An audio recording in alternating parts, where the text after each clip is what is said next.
courageous man, intelligent man. But would he be the type of citizen that could do this?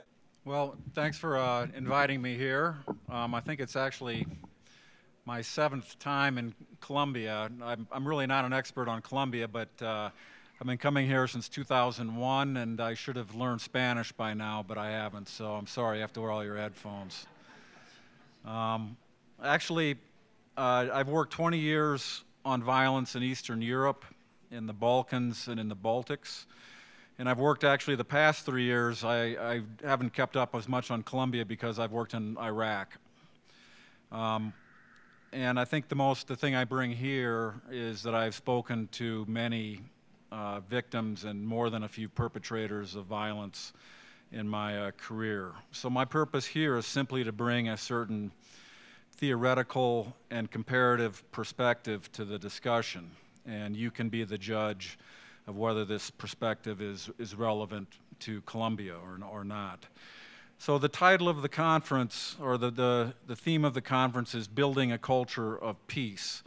And you have heard several scholars at this conference describe positive ways to build this culture of peace, through art, through business, through organization.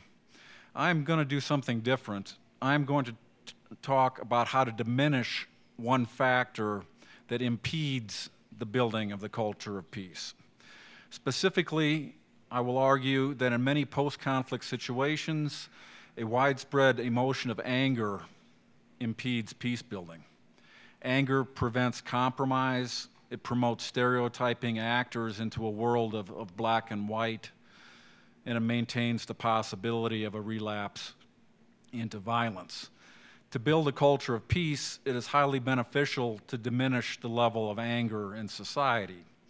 Although not stated in terms of reducing anger, many peace-building processes, including the justice and peace law in Colombia, try to reduce anger through punishment of individuals, the lack of impunity, truth-telling, reparations. I'm going to concentrate mostly on the issue of punishment in this talk, partly because I just read the general agreement that's guiding the negotiations in Havana, and I think from the people there are promoting truth-telling and reparations, and they're shying away right now from punishment. Punishment is a very tricky issue, so I'm going to talk about punishment and why people think you need punishment to have justice that is going to give a lasting peace. So let me give an illustration, though, of what I'm talking about in the problem from last year, some experience I had in Iraq. So in Iraq, if you're a journalist or a scholar like myself, you often hire one individual to be a combination driver, translator, bodyguard. This is called, the term is a fixer. So I spent several weeks driving around Iraq with my fixer, and I got to know him very well. And at one point, we went to the city of Sulaymaniyah. Sulaymaniyah is in the Kurdish area to the Iran border. And in Sulaymaniyah, during the Saddam Hussein regime, there was this infamous Red Building. The Red Building is where the regime tortured and interrogated especially Kurdish rebels in Iraq.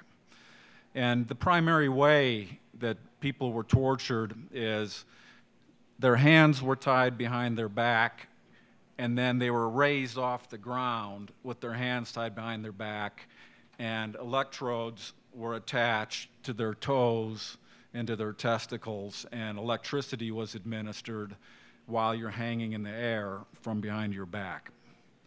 So I got to Sulaymaniyah. I wanted to go to the Red Building to see it. It's now open to the public, so the public can see what happened during the Hussein era. And part of it's a museum. But it turns out that my fixer, in fact, had been tortured in the Red Building. And he actually went and took me to the room where he had been tortured, where he had been hung and electrocuted. And he told me the thing when he was hanging in the air that he would watch the person with the knobs, with the electricity, and that man would eat his lunch while electrocuting him. And while he hung in the air, he thought only one thing: how to kill that man. And so the time came, after the first Gulf War, there was a Kurdish rebellion, and Kurdish rebels stormed the Red Building. And my fixer, this was 1991, he searched the building to kill this man, but he was sad because somebody else had already killed him. And so there wasn't the personal revenge that he wanted. Now, there's an issue of personal revenge in all of these that happens in many conflicts. But I think what's more relevant to the building of peace is something which lasts longer. Because the torture was not just a torture, he was connected politically to other groups. And members of Saddam Hussein's Ba'ath Party had survived the wars. Those who were taking part in the machinery of torture and criminality were living without significant punishment in Iraq, especially in places like Mosul, where former Ba'athist party members became running the government again. Well, my friend could never raise his arm again above his shoulder from the torture. Why should he have that pain while the people connected to his pain run free and even have a political role in Iraq? This is the seething, burning anger which lasts many years and which invades a political system. Now, my fixer had admirable personal qualities. He was a courageous man, intelligent man. But would he be the type of citizen that could do this, that could build a culture of peace? No. This anger that resided in him prevents him from seeing the enemy as anything but evil. He cannot support compromise.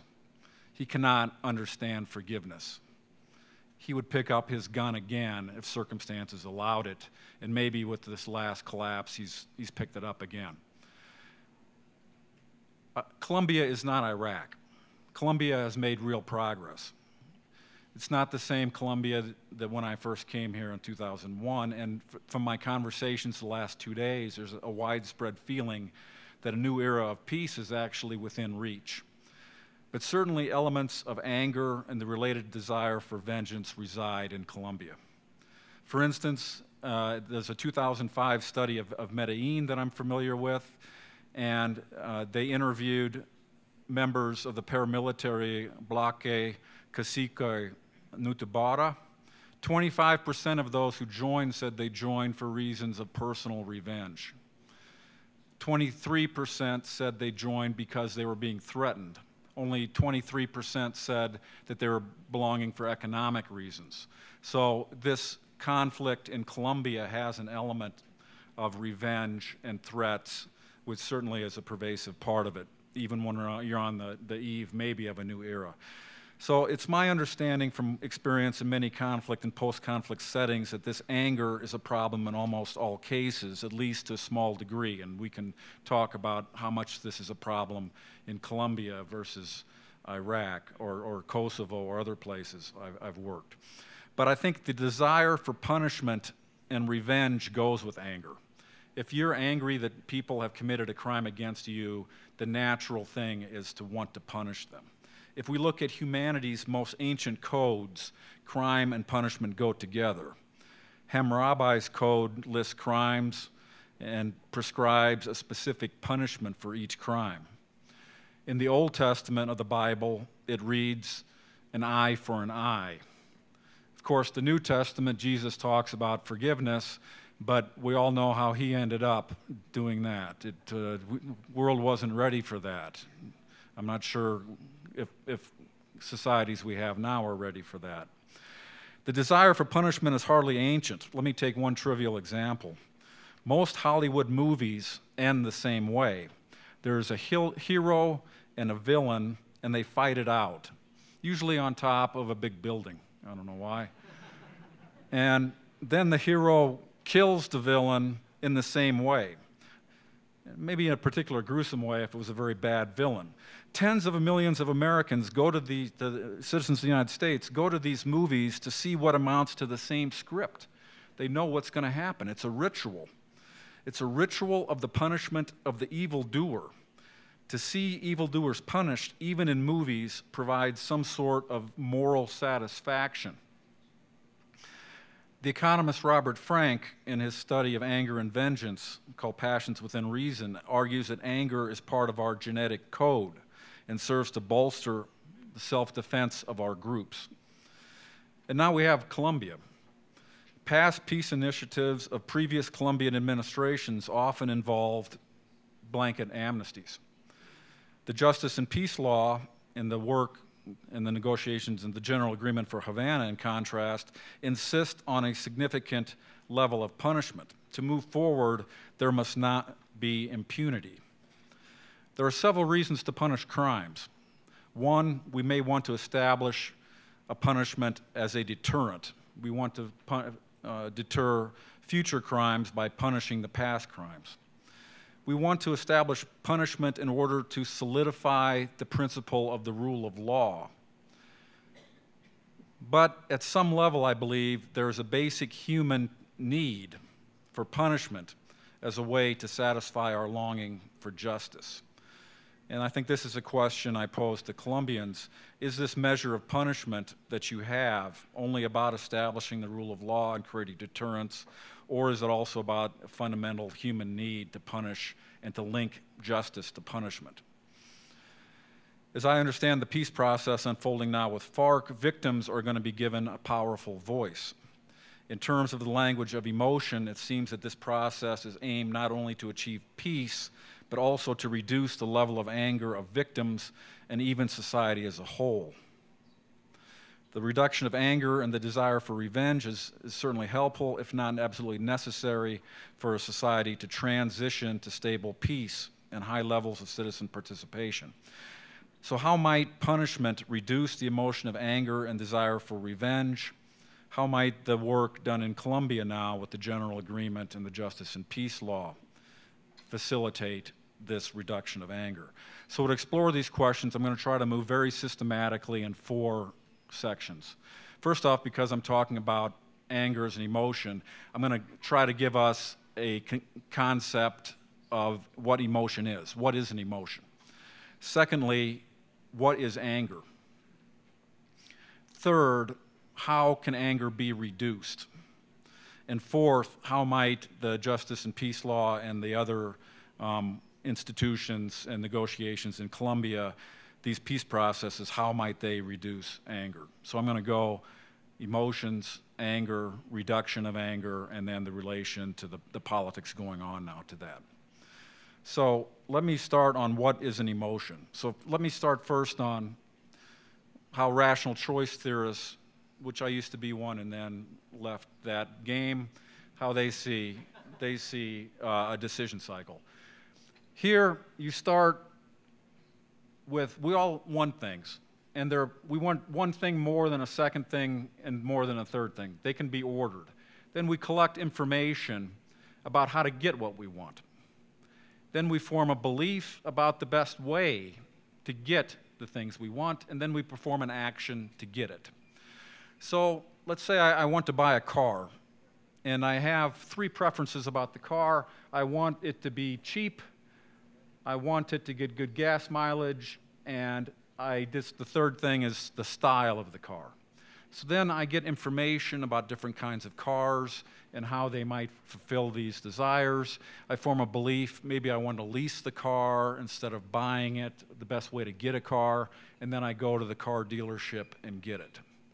Now, let's add in emotions. So I'm going to give this same cycle, but what's going to happen is the belief is going to lead to an emotion in this next slide. So this is the same action, desires, information, belief, but here, the way I'm going to theorize it, and this is a point of contention among emotion theorists, is that the belief leads to the emotion. So now I want to buy the car, I have my desires and information, but now I see that my friend bought a fancy sports car. So now I not only want to buy a car, but I'm envious because he has a fancy car and I'm driving a Ford Taurus. So what this emotion does, emotions have three effects.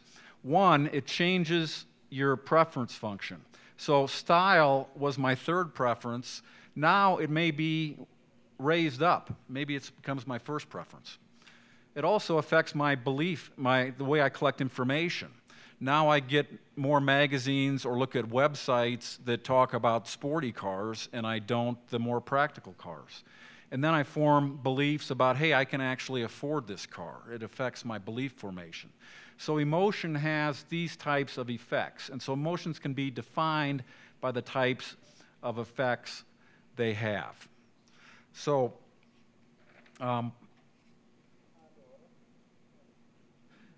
specific emotions, then, are defined mostly by the beliefs that trigger the emotion and mostly the A effect, the sort of thing that, or an action tendency, what emotion drives us toward.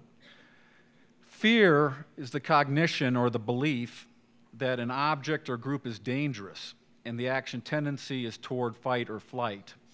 Anger is going to be the one that I'm going to talk about a lot. The cognition that a group has committed a bad action against one's own group, the action tendency is towards punishing that group.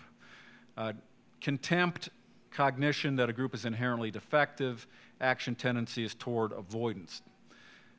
Hatred is a combination of fear and contempt. Hatred is the idea, the belief that a group is both defective and dangerous. The action tendency is to physically eliminate the presence of that group.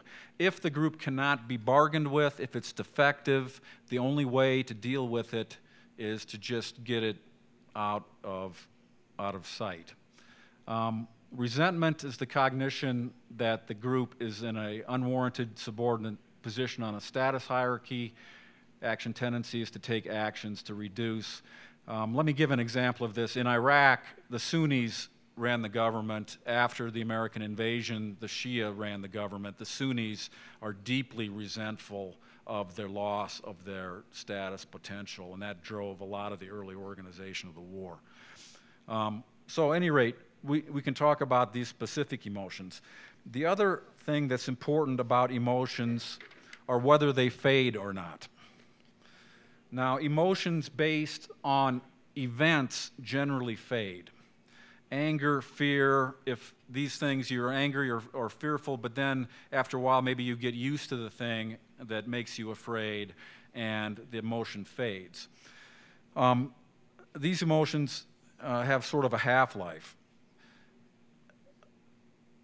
For example, I may experience the emotion of indignation. Indignation is the belief that someone has sort of done a bad action to someone else, not to me, but someone else. So under the sway of indignation, I may avoid contact with the person that insulted my friend, for instance, but if he or she is a close acquaintance for many years, that emotion may fade over time, and I'll renew the relationship. On the other hand, I may come to hate an acquaintance. I may come to believe that there's something inherently wrong with this person, and in this case, it is the nature of the person that is at the root of the action rather than simply the action of the person. That is unlikely, hatred is unlikely to fade with time. Even after a period of years, the cognition about the person's defective nature remains, as does the accompanying emotion. And I have to admit, I hate some people from my earlier career who were other professors. It never went away. It's too bad, but this happens. It's part of human nature. Other ones, I just get angry and it goes away. The focus here is on anger. What is the cognitive, the beliefs and the action tendency of the emotion? So to go here, anger is, again, the belief about a bad action. Not that the person that did it to you is inherently bad, but the action they did is bad. And the tendency is, I want to punish them. If you do something bad, you punish them. On the A effects, to go back to this slide, what are these A effects on desires? The A effect heightens a desire for punishment against a specific actor. Under the influence of actors, individuals become prosecutors. That is, the individuals tend to specify a perpetrator and seek retribution. For B effects under anger, how it changes information, the angry person only collects information which justifies the anger.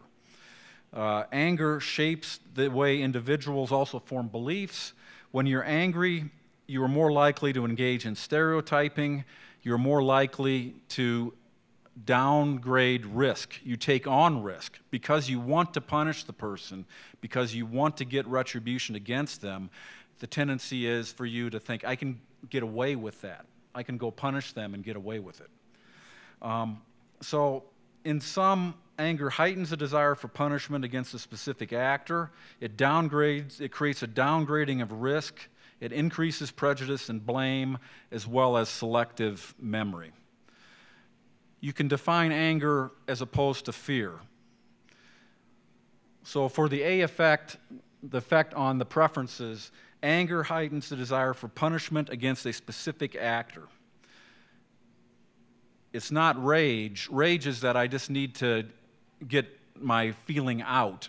Punishment is towards a specific actor, and you want that actor to know that you are punishing them. That is what satisfies anger. Fear creates a desire for flight, and it has self-preservation above everything else.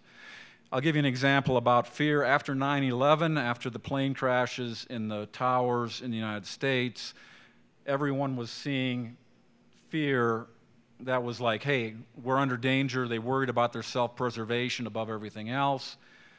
Under fear, the information, you looked for every way that there could be a terrorist around the corner, and you downgraded all the information that said you're basically safer than you are. Anger shows you, information about the why you can punish that person, about the bad parts of them. And fear makes you more risk averse. With fear, you don't take chances. With anger, you take chances. Let me tell you one of the most recent times of anger that blew up into a cycle of violence. And that is, this is a graph of violence in Iraq. This is the significant acts of violence against coalition U.S. troops in this period, 2004-2008. It's only the violence against U.S. troops, but it's a good proxy measure for total violence in society. This is the Baghdad violence in Baghdad. This is violence in the central part of Iraq in different areas. These are the troop levels we had. But you'll notice here, violence in Baghdad and in the central area. 500 acts of violence against U.S. troops in 2006. What is going to happen in February 2006? This is the bombing of the Samarra Mosque. This is when al-Qaeda terrorists blew up a sacred symbol of the Shia. This created tremendous anger throughout all. There had to be punishment. Someone had to be punished. And they didn't care whether they got killed while punishing them because the risk was reduced. And they looked for everything. And it became those nasty Sunnis against those Shia. And one side killed the other side, and in response they killed again and killed until the spiral was a fantastic spiral of violence. So this is how anger can create spirals of violence and how it affects individuals and their thinking. So now, I think obviously there's possible problems of anger in Colombia. Given these features, it's logical to assume that anger is problematic for reconciliation. 50 years of violence, killings and massacres certainly have produced the cognitions that individuals have committed crimes against their families and themselves. How might anger be reduced? The good thing about anger is it's based on an event, and most event-based emotions fade with time. So anger likely fades. Take, for instance, a child. You might have some valuable vase, and the child knocks the vase off the table, and it's broken. You're going to be angry. but how long will you be angry against a child? Not very long. There's other research that shows that some stuff that happens at work, people are angry for 3 weeks. But imagine when your family is killed, what's the half-life and the decay of that? It's got to be measured probably in something longer than minutes or weeks. It's something, and especially when political events like the one I was saying with my friend in Iraq bring up the symbols of crimes. So the first thing is there's different, what's the decay of anger? We don't really know.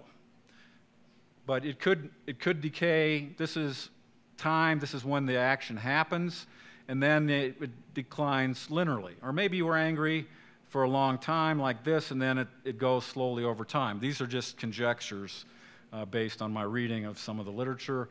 Or maybe the anger declines fast but lingers like that. You can even imagine a mixed exponential curve. The idea, though, is that possibly our policies can change the curve and the rate of decay.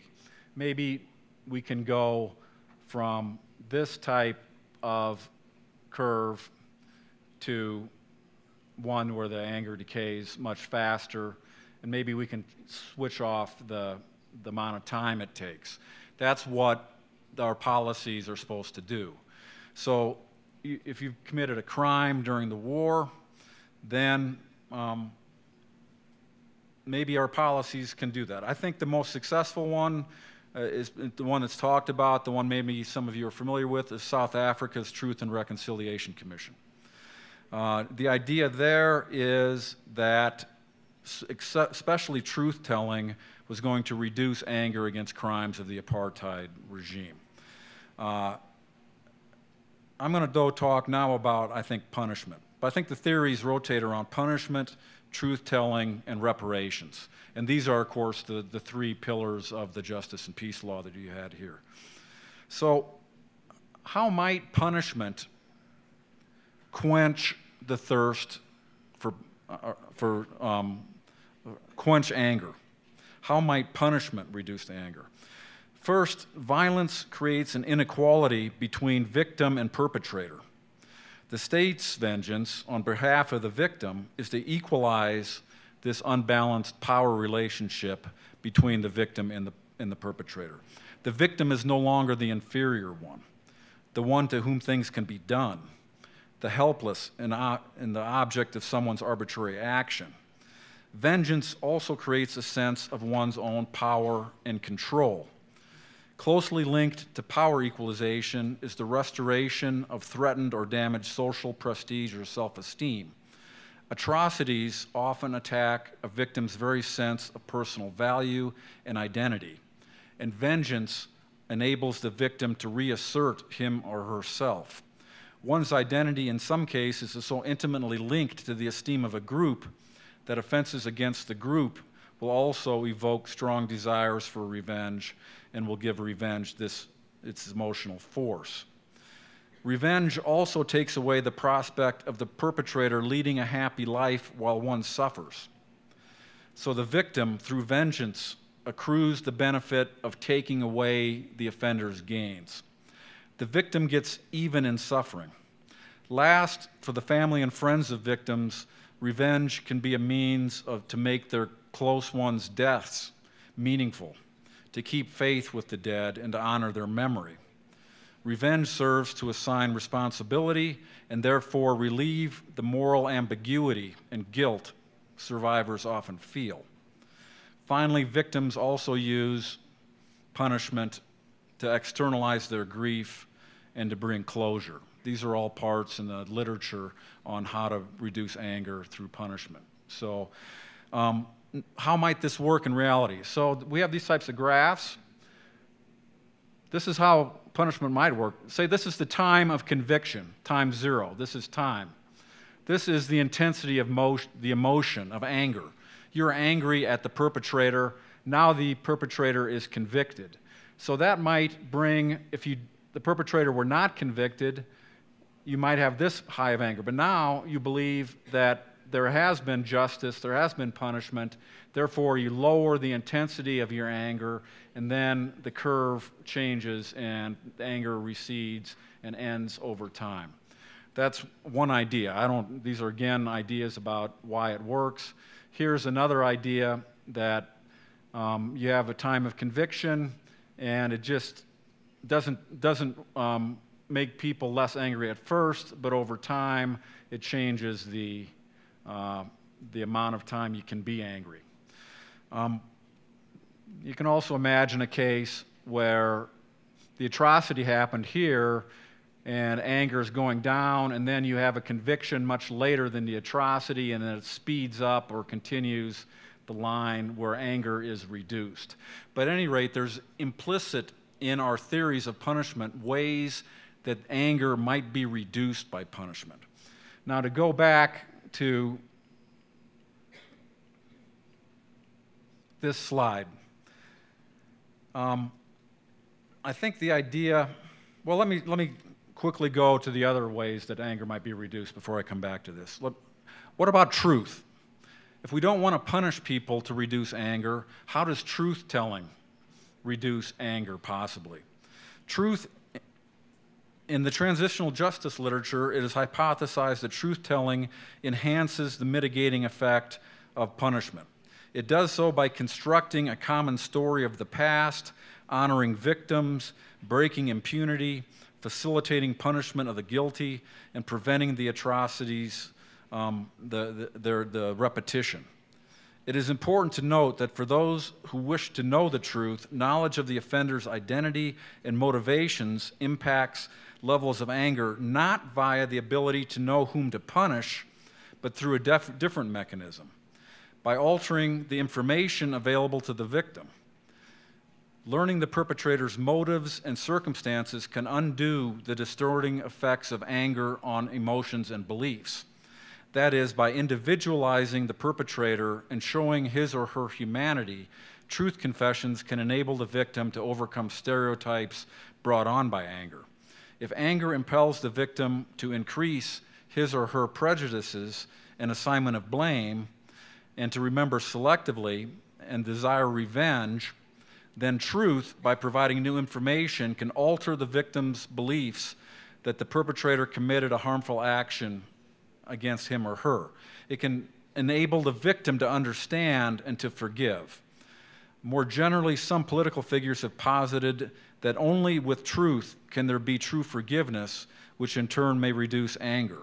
I think this is Antanas Mokas wrote something in 2007, I believe, on forgiveness. And this is the idea here about truth-telling. So the relationship between truth and forgiveness is a central issue, and the act of removing the attribution of harmful intent from the offenders. In this way, truth reduces anger. So anger makes you think in terms of black and white. Truth makes you think more in terms of gray. If you're thinking in terms of gray, this is going to reduce your desire to punish one specific perpetrator. How do reparations change, maybe diminish anger? Reparations can be seen as another form of punishment in monetary terms rather than in prison time. There is a directive element of vengeance also, as resources are taken directly away from the perpetrator and given to the victim. This process bolsters the sense of equalization of victim and perpetrator. Material reparations can open space for bereavement, addressing trauma, and ritualizing symbolic closure. They can further concretize a traumatic event and reattribute responsibility. So there are theories about not only how punishment can reduce this level of anger, but how truth-telling and reparations might be able to do that. I'll skip apologies. Apologies are another way to do this. Now, just to go back on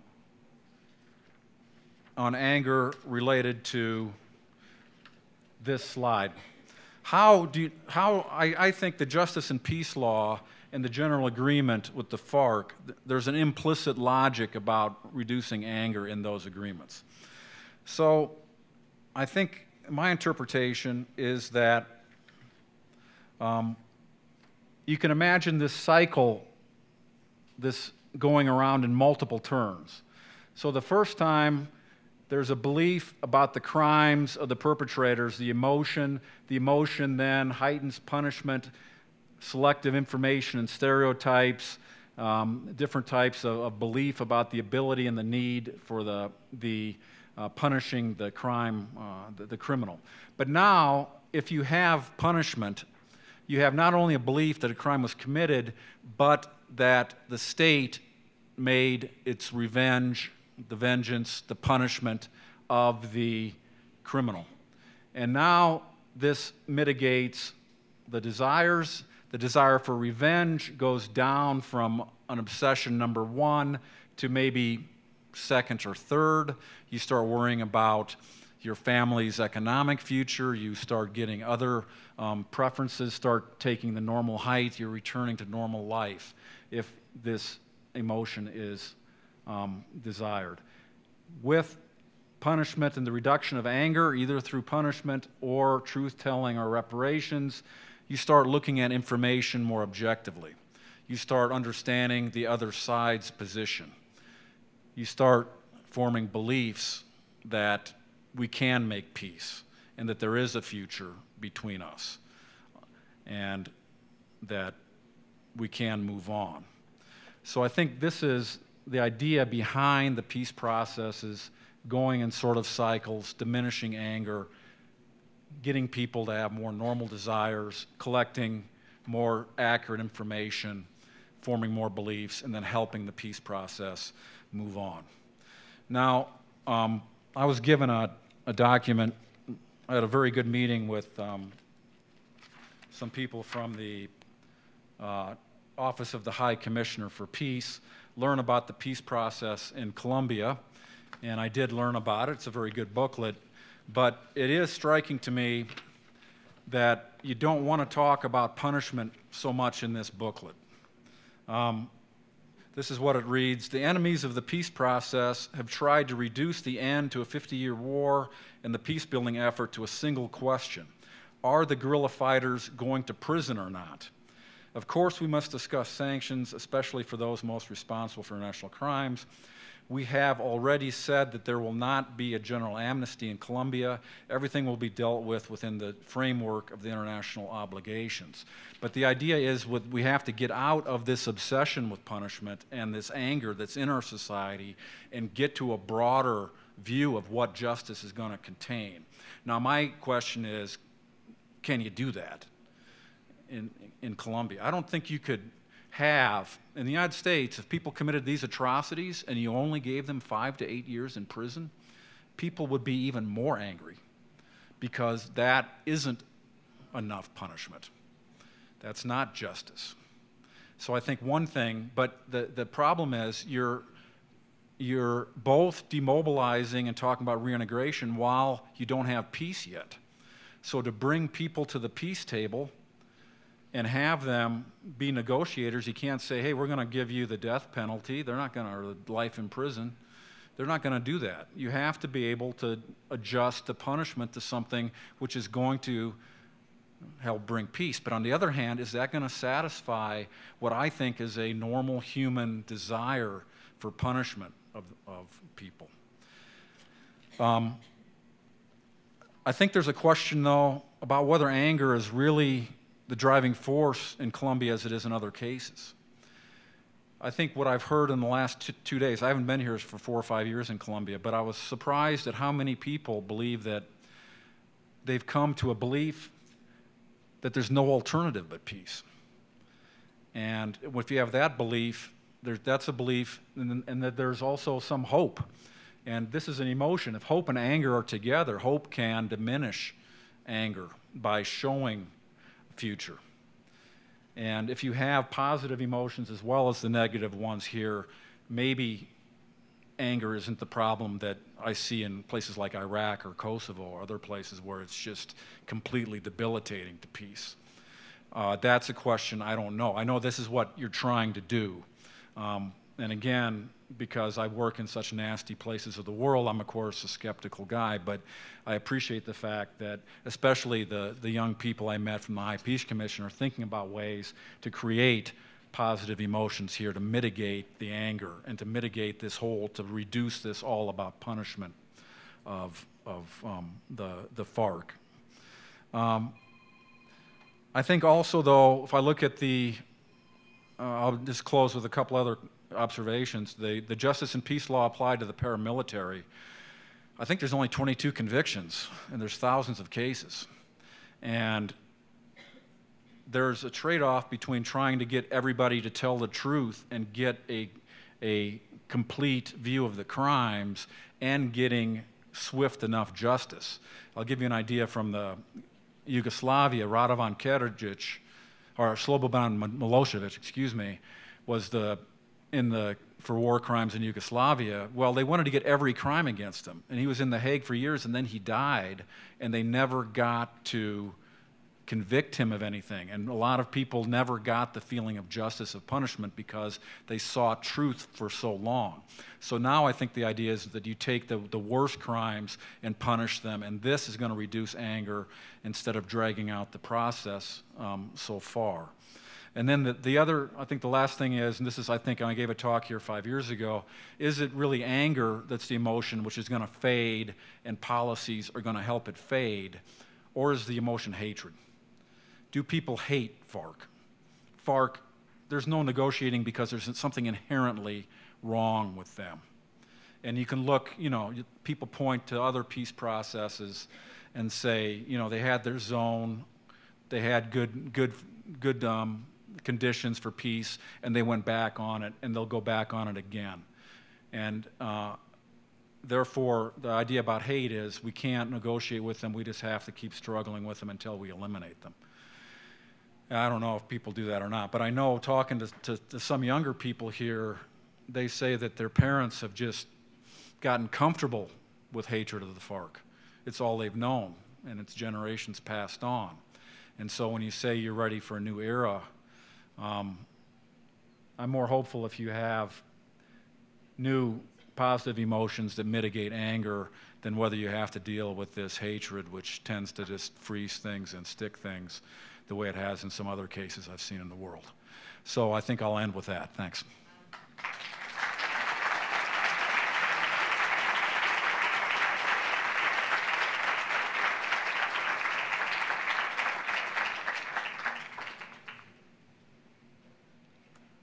Vamos a hacer una ronda de preguntas y después vamos a salir a 1 hora de receso. Estaba planeado que fueran 2, pero se va a reducir a 1 para que podamos más o menos ajustarnos al cronograma.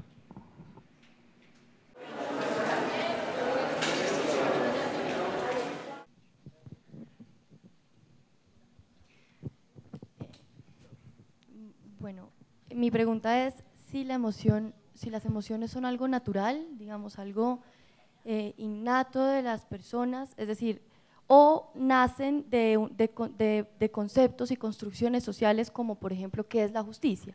Es decir, yo siento anger por la construcción que tengo de la justicia, o el anger siempre va a ser lo mismo independiente de la construcción de lo que yo entienda por justicia. Y si nace a partir de una construcción social de ciertos términos, como justicia, ¿es un problema de transformar la emoción o es un problema de transformar el concepto de justicia? Yeah, well, this is an excellent question. It's among emotion theorists, this is one of the 2 most important questions, actually. A lot of, like I mentioned, this work by Robert Frank, who says that anger is actually part of our genetic code. It's not part of our culture. Now, I think the contrary position is that we have definitions of honor, which are certainly cultural, and when that honor is violated, that creates this belief, and that is very much a cultural idea. And I think this, when you talk about Colombia, it's a lot of people think, well, Colombians just have this 50 years of, you know, revenge, it's built into them culturally. Or Albanians, they have this code of lek, which requires punishment on if somebody does something to dishonor you. I'm not sure how I come down. I think certain emotions are hardwired into us. I think fear, if a bomb goes off in this room, I think we're all going to feel fear. But the ones related to anger are, I think, more related to honor conceptions in our society. And so this is also a question. So, but I think, like I cited in my earlier work, there seems to be something in all cultures that recognizes that crimes should be punished. And this goes back to you can go to the Pergamon Museum and see Hammurabi's disc from year 3, 4, 5, I don't know, a long time ago. And, you know, there's crimes and there's punishment. And I think there's some idea about that, but how much it is shaped by our culture is probably quite significant, I think. And like in the United States, even within the United States, we have a death penalty in many states and not a death penalty in others. This is a state decision. And so there's a different culture about what is a just punishment for a crime in Texas than there is in the state of New York. And so Texas has a different culture. I'll mention one experiment here. There's a book called Culture of Honor. And what they did is they had 2 rooms with a hallway, and they measured the blood pressure and vital signs of a person in one room, and then they had them walk in a narrow hallway, and they were bumped by a person and insulted. And then they went to the other room and had their blood pressure taken again. So they looked at all kinds of factors, but the best predictor of who was the most physically upset by the insult was whether you were from the south part of the United States rather than the north part, because people in the South have this culture of honor. Now, to me, it's a cultural thing, but what the Nisbet and Cohen were the authors, their interpretation was that genetically there were clans that had to have anger and take insults differently in Scotland, you know, in the 10,000 years ago, and they developed in their genes a bigger reaction to an insult. And therefore, these people immigrated to the American South, and it was really a genetic argument. So even in that experiment, there's 2 different interpretations of whether this is something genetically coded or cultural. I tend to think this is probably more cultural, but certain emotions are different. I think hatred, to have an idea that another people is defective, this is, I think, a cultural construction and also a legal construction. So I think even in like the American South with the Jim Crow laws or apartheid or caste systems, these ideas of the defectiveness of a group are very much embedded into the culture, I think.